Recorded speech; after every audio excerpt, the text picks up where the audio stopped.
Sahabat Nabi ini menyesal saat sakaratul maut. Setiap sholat subuh, Rasulullah selalu melihat Sa'ban.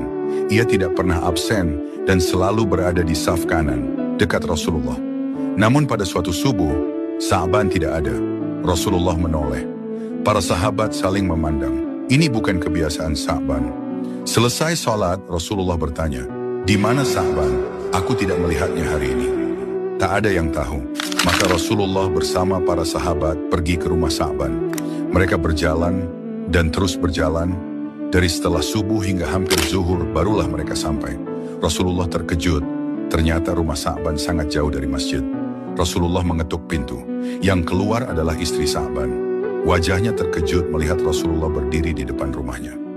Rasulullah bertanya lembut, "Di mana Sa'ban? Aku tidak melihatnya saat subuh." Dengan suara bergetar istrinya menjawab, "Wahai Rasulullah, Sa'ban telah wafat semalam dan telah kami kuburkan." Para sahabat terdiam, sebagian menangis. Rasulullah Shallallahu Alaihi Wasallam mendoakan Sa'ban. Lalu istrinya berkata, "Wahai Rasulullah, sebelum Sa'ban wafat, ia berteriak 3 kali." Rasulullah Shallallahu Alaihi Wasallam bertanya, "Apa yang ia ucapkan?" Istrinya menjawab, "Kenapa tidak lebih jauh? Kenapa tidak semuanya? Kenapa tidak yang baru?" Para sahabat bingung, apa maksudnya? Rasulullah tersenyum. Lalu beliau bersabda, "Sesungguhnya sebelum wafatnya, Allah menampakkan amalan-amalan Sa'ban. Mana teriakan pertama? Kenapa tidak lebih jauh?" Rasulullah menjelaskan, Sa'ban diperlihatkan pahala langkah kakinya ke masjid. Setiap langkah dihitung pahala besar. Saat itu ia menyesal. Kenapa rumahku tidak lebih jauh, agar langkahku lebih banyak? Makna teriakan kedua, kenapa tidak semuanya? Rasulullah menjelaskan, Sa'ban diperlihatkan pahala karena di setiap perjalanan ke masjid, ia memberikan setengah bekal rotinya kepada pengemis di jalan. Ia menyesal, kenapa aku tidak memberikan semuanya? Makna teriakan ketiga, kenapa tidak yang baru?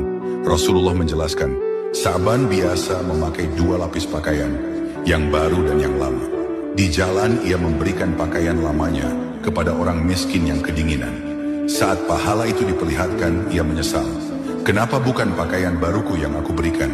Mendengar penjelasan itu, para sahabat menangis, istri Sa'ban menangis. Dan kita yang mendengarnya ikut tersentak. Orang yang kita kira biasa saja, ternyata menyesal karena tidak bisa memberi lebih banyak. Bukan orang yang banyak dosa yang selalu menyesal saat mati, tapi justru orang yang sadar betapa besar pahala amal kecil.